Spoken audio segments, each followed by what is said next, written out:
kita pengen tadabbur ayat supaya bisa healing perasaan kita yang sedang terluka, healing tentang beban kita.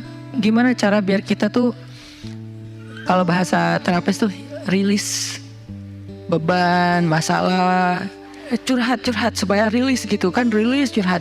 Oke, itu salah satu metode.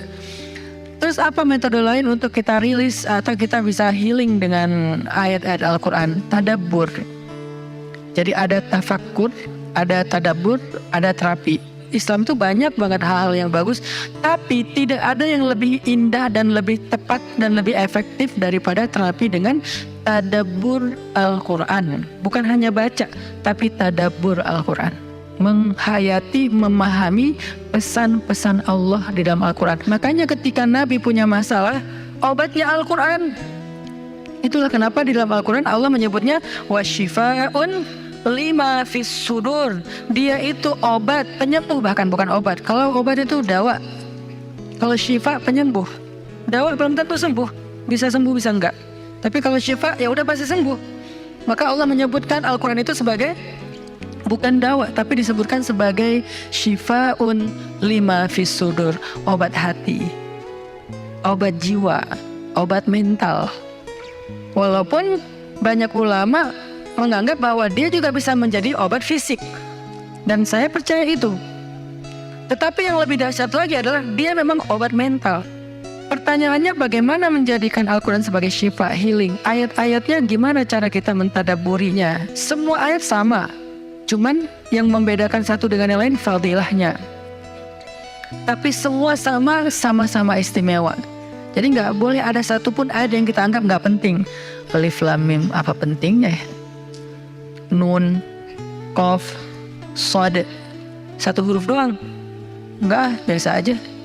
Sehingga kita ngerasa membaca ayat itu nggak terlalu istimewa. Sama, satu huruf pun itu istimewa di Al-Quran. Kan kata Nabi satu huruf seperti 10 kebaikan. Jadi kalau kita baca Nun, udah aja, alhamdulillah udah ngaji. 10 kebaikan loh itu. Tapi kalau udah tahu 10 kebaikan, ngapain satu huruf? Udah aja wal qalami wa ma yasturun, lanjut dong. Udah tahu tuh 10 kebaikan cuma satu huruf, sayang banget ya karena ada waktu. Dan ketika membacanya jangan target saya harus cari waktu yang tepat nih buat baca Quran biar khatam 1 juz. Jangan cari waktu yang tepat, susah. Lama-lama sampai malam akhirnya nggak kebaca.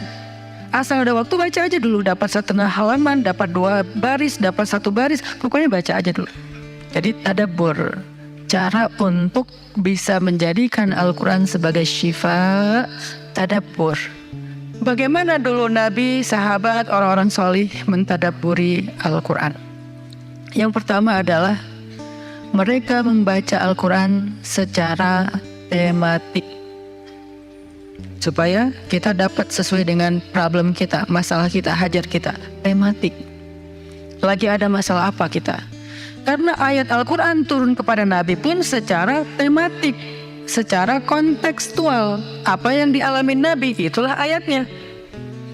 Al-Quran tidak turun sekaligus kepada Nabi, turun sekaligusnya itu di Lauhul